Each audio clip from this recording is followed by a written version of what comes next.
પર આપણી સાથે જોડાઈ રહ્યા છે। જી, આપનું નામ પહેલા જણાવશો અને ક્યાંથી બોલો છો આપ? મારું નામ રમેશ છે અને હું બોલું છું દાંતાથી। જી, કેવા પ્રકારની સ્થિતિ આપ સીએચસી પીએચસી સેન્ટરમાં જ્યારે જાઓ, હેલ્થ કેર સેન્ટરમાં જાઓ તો કયા પ્રકારની સ્થિતિ જોઈ છે તમે? જે બનાસકાંઠા જિલ્લાના અંતરિયાળ વિસ્તાર છે ને, આ વિસ્તારોમાં દાંતા જે આપણો વિસ્તાર છે તે વિસ્તારોમાં ઘણીવાર દર્દીઓ અમારા હોસ્પિટલ અહીંયા આવતા હોય છે, પણ હોસ્પિટલના અંદર દર્દીઓ અમે પહોંચીએ છીએ પરંતુ અમારો સ્ટાફ હાજર હોય છે।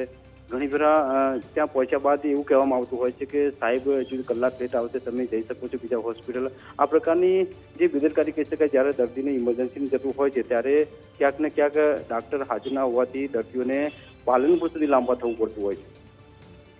અચ્છા, દાંતાની જે પરિસ્થિતિ છે, શું અન્ય કોઈ જગ્યાએ તમે ગયા હો ત્યાં પણ આવું જોયું છે તમે? અને બીજું, દવાઓ સમયસર મળી રહે છે? જેમ કે બ્લડ પ્રેશર અને ડાયાબિટીસની દવાઓને લઈને અમે સતત સાંભળ્યું છે કે અમુક કેન્દ્રો પર તે ઉપલબ્ધ જ નથી હોતી। હા, સાચી વાત છે। અમુક જે અંતરિયાળ વિસ્તાર છે ત્યાં ક્યાંક ને ક્યાંક હજુ સુધી જે ઇમરજન્સી બ્લડ જરૂર પડતું હોય ત્યારે ત્યાં હાજર નથી હોતું। તે સમયે એમને પાલનપુર સિવિલમાં કે પ્રકારે ખસેડવા માટેની એમને સૂચના આપવામાં આવતી હોય છે। આ બાજુ અમીરગઢ વિસ્તારમાં પણ આપણે જોઈએ તો ક્યાંક અમારે એ વિસ્તાર લાગુ પડે છે, ત્યાં જવાનું થતું હોય છે તો સગા સંબંધીના ઘણીવાર ફોન આવતા હોય છે કે અમારે ક્યાં જવું। એટલે આ પ્રકારની પરિસ્થિતિ સરકારી હોસ્પિટલમાં સીએચસી પીએચસીમાં ઘણીવાર જોવા મળે છે અને આ બાબતે ખરેખર યોગ્ય જે આપણે મુદ્દો ઉઠાવ્યો છે એ ખરેખર સાચો મુદ્દો છે અને આ મુદ્દા પર કદાચ અન્ય મીડિયા પણ જો ધ્યાન આપે તો આ બાબતે ખરેખર ઘણા સુધારાની જરૂર છે।